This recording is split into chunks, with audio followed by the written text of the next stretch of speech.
हे what's up guys, welcome back once again. आज की कहानी की शुरुआत फिन नाम के शख्स से होती है, जो अभी पिरामिड के अंदर अपने स्टूडेंट को उसे खास तत्वों के बारे में बता रहा है कि इसी तरह न जाने कितना पिरामिड आज से तकरीबन 1000 साल पहले इंसानों ने खुद अपने हाथों से बनाए थे और इससे इतनी बारीकी और सोच विचार के साथ बनाया गया था। अगर इसका एक भी पत्थर को बाहर निकाला गया तो ये पूरा का पूरा ढह जाएगा। इससे आप अंदाजा लगा सकते हैं क्या कमाल की चीज है ये। इतना कहने के बाद वो बाहर आ गया। हमें पता चला कि वो अभी एक नकली पिरामिड के अंदर था, जो कि उसी के कॉलेज के स्टूडेंट ने बनाया था। परंतु उसकी एक खासियत है, इसे उन्हीं असली पिरामिड के पत्थरों से बनाया गया है, जो कि इजिप्ट में मौजूद है और इस चीज से उसे और भी खूबसूरती से बनाई है। इस दौरान हम वहाँ फिन के प्रोफेसर को भी देखते हैं, जिनसे वो विनती करता है कि अगर वो उन्हें ट्रांसलेशन डिपार्टमेंट में डाल देंगे तो उसे और जानकारी इकट्ठा करने का मौका मिलेगा। लेकिन प्रोफेसर का कहना है कि अभी वो इस समय पर कॉलेज में है। दरअसल उसके साथ वाले सारे दोस्त और उसके साथी हर कोई अपनी लाइफ में सेटल हो चुका है। बस वो ही था जो ना तो काम कर रहा था और ना ही कोई उसका दोस्त या फिर कोई गर्लफ्रेंड है। इसीलिए उसका प्रोफेसर उसे समझाते हैं, तुम्हें अब कुछ काम करना चाहिए ताकि तुम खुद के लिए कुछ कर सको। वो यहीं रहकर लोगों के बीच उन्हें समझना चाहता है और उन्हें चीजें समझाना चाहता है। लेकिन प्रोफेसर अब उसे जाने की सलाह देकर खुद चले जाते हैं। घर आने पर हम फिन की माँ को देखते हैं, जो फिन से बहुत ही परेशान हो चुकी है, क्योंकि उसकी उम्र अब 30 के पार हो रही है। पर अभी भी वो ना ही काम करता है ना ही शादी।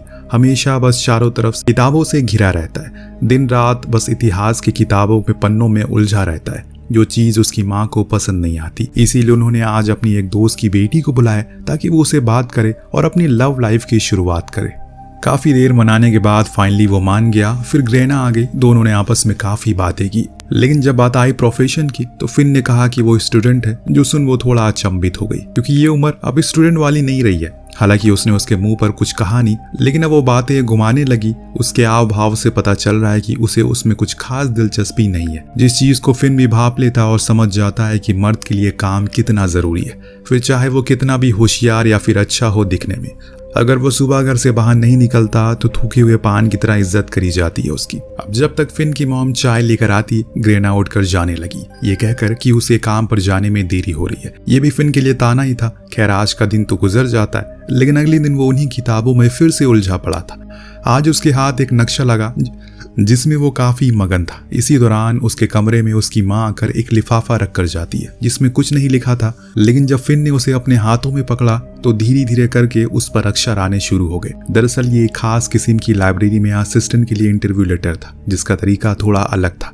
ऐसा क्यों है ये आपको कुछ देर में पता चल जाएगा। फिन इस लेटर को पढ़कर बहुत खुश था, क्योंकि वो हमेशा से किताबों के बीच में ही रहना पसंद करता है। अब उसे वैसे ही जॉब मिल गई है, अगर इंटरव्यू अच्छा गया तो अब अगले दिन वो पूरा रेडी होकर इंटरव्यू के लिए पहुंचता है। पर जब वहां उसने बाकियों की लाइन देखी तो शॉक रह गया। उसे लगा कि भला इस काम के लिए कौन आएगा, लेकिन यहाँ तो कई सारे लोग पहले से मौजूद थे। इसीलिए जैसे ही उसकी बारी आती है उससे पहले ही फुट लेता है। लेकिन अहम समय पर ही एक आवाज आई जो उसे अंदर आने को कहती है। फिन खुद को रोक नहीं पाया अंदर जाने से। अब जब वहां वो पहुंचा तो एक ओल्ड लेडी सिर्फ बैठी थी अकेले, जो उसे बैठने को कहती है।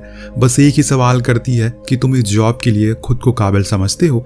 तो फिन कहता है कि हाँ, क्योंकि वो अपनी इस 30 साल की जिंदगी में दोस्तों और लड़कियों से ज्यादा किताबों से घिरा रहता है। वही मेरी जिंदगी बन चुकी है, इसीलिए मैं चाहता हूँ मेरा पेशा भी वही बन जाए। परंतु उसके इस जवाब से वो बूढ़ी लेडी कुछ ज्यादा प्रभावित नहीं होती। तो फिन खुद ब खुद जाने लगता है। पर एक बारी फिर से वो लेडी वही सवाल करती है और इस बारी फिन एक अलग जवाब देते हुए बोलता है, अगर वो चाहे यहीं पर उसके चेहरे को पढ़ सकता है, क्योंकि उसे ये टेक्निक आती है। यहाँ तक कि वो 4 से 5 भाषाएं भी बोल सकता है। पर शायद ये सारी चीजें आपके काम के लायक नहीं है, इसीलिए मैं चला जाता हूँ। लेकिन तभी उसी आदमी की आवाज दोबारा आई जो उसे बाहर सुनाई दी थी। वो दीवार के पीछे से बाहर आता है और खुद का इंट्रोडक्शन मिस्टर पीटर कहकर देता है। बोलता है कि तुम आज से इस काम के लिए चुन लिए गए हो, चलो मैं तुम्हें तुम्हारा वर्किंग स्पेस दिखाता हूँ। इतना कहने के बाद वो उसे नीचे बेसमेंट में लेकर जाता है, जहाँ के सभी गेट्स पर गार्ड खड़े थे। हाथों में बंदूक थे, जो एक बारी को देख फिन की भी हालत खराब हो जाती है। इसीलिए अंत में वो पूछ ही लेता है कि अंदर किस प्रकार की किताबें जिनके लिए इतनी सुरक्षा है। पीटर कहता है कि ये तुम्हें वहीं जाकर पता चल जाएगा। अब जब वो उसके अंदर गया तो वहां पर करोड़ों साल पुरानी चीजों का खजाना था, चारों तरफ बस इतिहास की यादें रखी थी, जिन्हें देखकर फिन भी हैरान था कि ये क्या है। ऐसा काम उसे मिल जाएगा उसे कभी सपने में भी नहीं सोचा था। आगे जाने पर पीटर उसे एक कैलिबर दिखाता है। एक तलवार थी जो कि वहीं पर पत्थर में गड़ी थी। वो उसे निकालने का प्रस्ताव भी देता है, लेकिन फिन इनकार करता है, ये कह करके वो उस काबिल नहीं है। और इसके बाद उसने एक बॉक्स भी देखा जिसके अंदर शैतान को बंद किया गया है, और ऐसी कई सारी दिलचस्प चीजें थी वहां पर जो धीरे धीरे करके इस कहानी को और भी मजेदार बनाएंगी। बस आप देखते रहिए। फिन ने कहा कि उसे ये काम बहुत ही पसंद आया, इसके बारे में वो सभी को बताएगा। लेकिन वहां पर तलवार अपने आप उठ गई और उसके गले पर आकर लग गई, जो देख पीटर ने उसे कहा कि तुम ये काम कर रहे हो किसी को पता नहीं लगना चाहिए, वरना तुम्हारे लिए चीजें और मुश्किल हो जाएंगी। फिन समझ गया, इसीलिए वो घर जाने पर किसी को कुछ नहीं बताता। लेकिन पीटर अभी भी लाइब्रेरी में ही था, क्योंकि वो थोड़ी देर में जाता है। लेकिन जब वो लाइब्रेरी के चक्कर लगा रहा था तो उसने कुछ गार्ड को गिरा पड़ा देखा, जो चीज उसे हैरान कर देती है। लेकिन इससे पहले वो कुछ और चीजें सोचता, कोई अनजान आदमी आकर उसे बेहोश कर देता है, पर वो कौन था ये हम देख नहीं पाए। दूसरे सीन में हम कुछ लोगों को देखते हैं जो अपने मालिक को ले जाकर एक स्टिक तोहफे में देते हैं, पर ये क्या चीज थी ये हमें अगले सीन में पता लग जाएगी। अब जब फिन और वो बूढ़ी लेडी सुबह काम पर आते हैं तो उन्होंने देखा कि पीटर बेहोश पड़ा है। वो फौरन उसे उठाकर डेस्क पर लाए। अब जब उसे होश आया तो उसने तुरंत ही कैमरास को चेक किया। उसे पता चला कि रात में एक स्फेयर ब्रदर का ग्रुप आया था, जिसके लोगों ने इस जगह की कई बेशकीमती चीजों को चुरा लिया। लेकिन सबसे ज्यादा अगर कोई चीज कीमती है तो वो है स्पेयर ऑफ क्वेस्ट, यानी कि वो छड़ी जिसे अगर किसी ने हासिल कर लिया तो दुनिया के किसी भी समय को अपने काबू में कर सकता है। इससे भी बड़ी चीज है, अगर उसने उसे इस्तेमाल करना शुरू कर दिया तो वो दुनिया पर हुकूमत कर सकता है। फिर चाहे कितनी बड़ी शक्ति क्यों ना हो, कोई उसे रोक नहीं सकता है। लेकिन अभी एक कमी है, उसमें दरअसल सालों पहले कुछ पुराने लोगों को पता चल चुका था कि ये जरूर किसी गलत इंसान के हाथ लगेगी। इसीलिए उन्होंने किया, उसके 3 भाग कर दिए, अलग अलग हिस्सों में रख दिए, जिसके बारे में किसी को पता नहीं है। लेकिन एक हिस्सा यही था जो कि अब उनके हाथ लग चुका है, पर इससे पहले कि बाकी के 2 हिस्से उनके हाथ लगे, हमें उन्हें रोकना होगा, वरना ब्रह्मांड के नियम बदल जाएंगे। अब वो उसे अपने साथ तहखाने में ले जाता है। वहां रखी एक प्राचीन किताब दिखाई, जिसमें आगे क्या करना है ये सारी बातें लिखी थी। लेकिन ये सारी बातें पुरानी भाषा में लिखी हैं, जिसे समझने के लिए फिन को थोड़ा ध्यान लगाना होगा। पीटर उसका काम आसान कर देता है, ये बताकर कि पहला हिस्सा तुम्हें अमेज़न के घने जंगलों के बीच में मिलेगा, तो जितनी जल्दी हो सके वहां चले जाओ। लेकिन हाँ, याद रखना ये चीज इतनी आसान सुनने में लग रही है, वैसी तो है नहीं, इसीलिए संभल कर अपना ख्याल रखना और जिंदा लौटना। तो वो प्लेन में बैठ जाता है, क्योंकि टाइम वेस्ट करने का कोई यहाँ मतलब नहीं बनता। इस बीच उसके पास एक खूबसूरत लड़की आकर बैठ जाती है, लेकिन कुछ ही देर में स्टाफ उसे आगे बैठने को कहता है। तो फिन अपना पूरा समय अपनी किताब को पढ़ने में लगा देता है, ताकि उसे जमीन पर लैंड करने से पहले सब कुछ पता हो आगे क्या करना है। पर इससे पहले कि वो प्लेन से उतरकर जमीन पर कदम रखे, इतने में वहां पर बदमाश साइफन ब्रदर आ जाते हैं, जिन्होंने पहली नजर रखी हुई थी उस पर, और इसीलिए उन्हें पता था कि वो किस जगह पर जा रहा है। लेकिन इससे पहले वो उसे बेहोश करके उस किताब को अपने कब्जे में लेते, इतने में वहां पर वही खूबसूरत लड़की आ जाती है जो उसे बचा लेती है। उसे उड़ते हुए प्लेन से वो दोनों कूद जाते हैं और सीधा लैंड होते हैं अमेज़न के उस हिस्से में जहां पर सबसे ज्यादा हरियाली होती है, जिसका मतलब ये है कि सबसे ज्यादा खतरा। नीचे उतरने के बाद वो लड़की अपना नाम निकोल बताती है।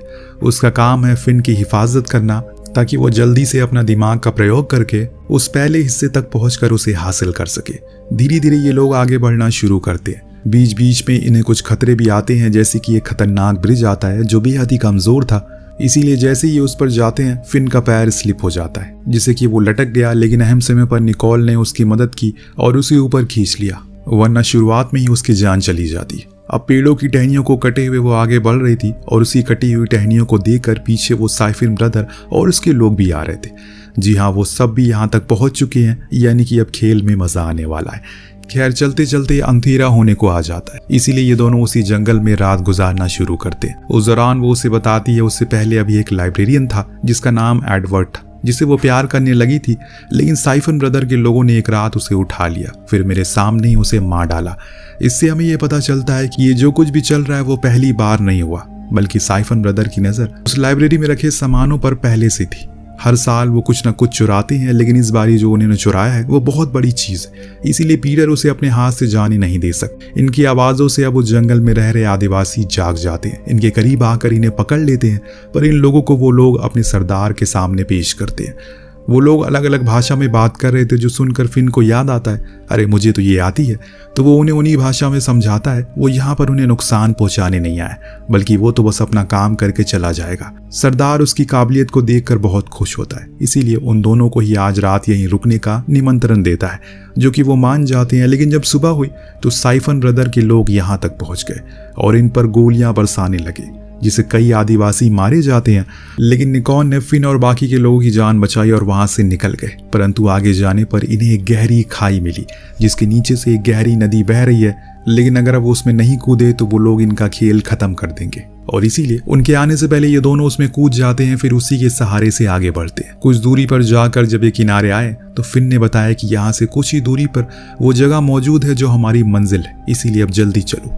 दोनों ही तेजी से आगे बढ़ते हैं। इनके सामने वो चीज आती है जिसका इन्हें बेसब्री से इंतजार, एक करोड़ों साल पुरानी मंदिर जिसकी रचना आज से तकरीबन कई साल पहले की गई है, एक राजा के द्वारा जो इसी अमेज़न जंगल का सरदार था। फिन फौरन कुछ पत्थरों को साइड करके उसके मुकुट को खोल देता है। इसके अंदर जाने पर इन्हें गहरी खाई मिलती है, पर असलियत में ऐसा कुछ नहीं था। ये सिर्फ एक ऑप्टिकल डिल्यूजन था, जिसे आज से कई 100 साल पहले बनाया गया था, ताकि कोई भी इतनी आसानी से प्रवेश ना कर सके। लेकिन फिन इस चीज को भांप लेता है, इसीलिए वो निकोल को लेकर अंदर जाता। लेकिन अभी कुछ और ट्रैप थे जिनसे बच पाना आसान नहीं था। हालांकि इन्हें ये पहले से पता है, लेकिन फिर भी ये मरते मरते बचते हैं और अंत में उस तक पहुंच ही जाते हैं। उस जगह पर कई करोड़ों के हीरे जवाहरात पड़े थे, लेकिन इनकी नजर तो सिर्फ उस स्फीयर पर थी, जिसे लेकर ये तुरंत ही बाहर आ जाते हैं। लेकिन तभी इनका सामना होता है साइफन के लोग से, जो इन्हें चारों ओर से घेर लेते हैं। फिर इनके हाथों से वो दूसरा हिस्सा भी ले लेते हैं। बस इतना ही नहीं, बाद में इन लोगों को ले जाकर अपने बॉस के पास खड़ा करते हैं, जो कोई और नहीं बल्कि एडवर्ब भी था। जी हाँ, वही एडवर्ब जिसने निकोल से प्यार का नाटक किया था। जो कुछ भी किया था सब कुछ नकली था। जब निकोल ने उसे देखा तो उसके तो होश उड़ गए। ऐसा कैसे वो कर सकता है? यहाँ एडवर्ब ने उसे वो किताब ले ली, जिसके बाद उस अगले पते के बारे में देखने लगा। लेकिन उसे उस किताब में लिखी भाषा जरा सी समझ नहीं आई, जिसके कारण वो फिन को धमकाता है, जितनी जल्दी हो सके अगली सीढ़ी का पता लगाओ, वरना मैं निकोल को मार दूंगा। हालांकि फिन तो नहीं चाहता, लेकिन उसके सामने ये मजबूरी आ गई, इसीलिए उसने उसे बता दिया। अगला हिस्सा उन्हें कैलाश पर्वत पर मिलेगा, जो सुनते ही ये सभी उसी की ओर भाग पड़ते हैं और उनके पीछे पीछे ये लोग भी थे। अब फिन के बताए हुए रास्ते पर ये लोग चल रहे, लेकिन वो रास्ता बेहद ही खतरनाक है। लेकिन फिर भी एडवर्ब अपने लोगों के साथ वहां पहुंच गया। सभी एक प्राचीन मंदिर पर पहुंच जाते हैं, जहां रखी एक मूर्ति के अंदर उन्हें वो आखिरी हिस्सा मिलेगा। पर उसके लिए इन्हें एक पहेली सुलझानी पड़ेगी, जो सिर्फ फिन को आती है। इसीलिए एडवर्ब उसे आगे करता है, जो कुछ देर में उस पहेली को सुलझा भी लेता है और फिर उस आखिरी हिस्से को अपने हाथ में उठा लेता है। लेकिन एडवर्ब ने उसे उसके हाथों से छीन लिया और कहा कि अब वो इस ब्रह्मांड पर राज करेगा। लेकिन तभी वहां एक तेज भूकंप आ गया, जिसके चलते सब कुछ उथल पुथल हो गया। इसी का फायदा उठाकर फिन उस आखिरी स्फीयर के हिस्से को अपने पास रख लेता है। शहर आ जाता है, जहां उसने पीटर को कॉल करके बताया कि वो घबराए नहीं, क्योंकि वो आखिरी हिस्सा उसी के पास है और सुरक्षित भी है। उसके बिना वो कुछ नहीं कर सकते। इतने में बेल रिंग होती है। वेटर शैंपेन लेकर आता है, लेकिन फिन ने तो कुछ मंगाया नहीं था। लेकिन तभी बाथरूम से निकोल निकलती है, जिसने कहा कि उसने मंगवाए। फिन समझ जाता है कि आज की रात उसके लिए खास होने वाली है। लेकिन सुबह का सूरज उसके लिए तूफान लेकर आता है, क्योंकि निकोल उस आखिरी हिस्से को लेकर फरार हो चुकी थी। लेकिन रुकी, असल में वो जो लड़की थी वो निकोल थी ही नहीं, बल्कि वो उसका एक बहरूपिया था, जिसे एडवर्ब ने बनाया था ताकि वो इस चीज को हासिल कर ले। परंतु फिन को अभी यकीन है कि वो उसके पास जरूर आएगा, क्योंकि उसे स्फीयर की शक्तियों का इस्तेमाल करने के लिए उसे एक पिरामिड की जरूरत पड़ेगी। अब जितनी भी इजिप्ट में पिरामिड है, उसे कैपस्टोन चोरी हो चुके हैं, यानी कि उसके ऊपर का सोने का हिस्सा। लेकिन जो उसके कॉलेज में है, उसके ऊपर एक गोल्ड कैपस्टोन है, जिसकी मदद से वो उसकी शक्तियों को उजागर कर सकता है। इसीलिए वो सीधा शहर आता है और फौरन अपने कॉलेज पहुंच जाता है। पर वहां तो पहले से ही साइफन और उसके लोग थे, जिनके साथ में निकोल भी थी, जिन्हें उन लोगों ने बंदी बनाया था। अब समय के साथ जब चांद निकलता है तो वो उस पिरामिड के कैपस्टोन पर पड़ता है, जिससे वो पूरा उजागर हो जाता है और उसी की रोशनी की मदद से एडवर्ब उन तीनों हिस्सों को जोड़ देता है। फिर अपने ही आदमी को मारकर उसके हिस्से की जिंदगी खुद के अंदर डाल लेता है। इतने में वहां पर पीटर और बाकी के लोग भी आ जाते हैं, जो सब साथ में मिलकर एडवर्ब के लोगों से लड़ना शुरू करते हैं। इस बीच फिन जो अंदर जाकर खुद एडवर्ब से लड़ने लगता है, लेकिन अब उसके पास काफी शक्ति आ चुकी है। इसके कारण उसे हरा पाना बेहद मुश्किल है। लेकिन फिन इसका भी तोड़ निकाल लेता है। क्योंकि वो तब तक ही शक्तिशाली है जब तक उस कैपस्टोन पर चांद की रोशनी पड़ती रहेगी। वो जैसी हटेगी वो खत्म हो जाएगा और इसीलिए वो उसी के हाथों से उसकी मौत को लिखना शुरू करता है। जानबूझकर उसी पिरामिड की दीवारों से चिपक कर खड़ा हो जाता है, जिससे जब एडवर्ड स्फीयर से उस हमला करता है तो वो वार सीधा उस पिरामिड की दीवारों को नुकसान पहुंचा रहा था, जिससे कि उसका पत्थर अपनी जगह से खिसकने लगता और फिर अंत में वही हुआ जो उसने सोचा था। पूरा पिरामिड गिर गया और कैपस्टोन था वो सीधा आकर एडवर्ड के ऊपर गिरा, जिससे वो वहीं बड़ी दर्दनाक मौत मारा जाता है। अंत में उस स्फीयर के तीनों हिस्सों को वापस उसी लाइब्रेरी में रख दिया गया जहां वो सबसे ज्यादा सुरक्षित है। सच में कहानी के अंतिम पड़ाव में हम देख निकोल आकर फिन की मां के सामने उसे किस करती है और अपने साथ एक नए रोमांच पर लेकर जाती है जो इससे भी ज्यादा मजेदार होने वाला है। तो अगर आपको वो पार्ट देखना है तो इस वाले पर यस करके कमेंट जरूर करिएगा। जितने ज्यादा कमेंट होंगे उतनी जल्दी नेक्स्ट पार्ट आएगा। मिलते हैं अगली वीडियो में। Thank you so much watching. Peace out.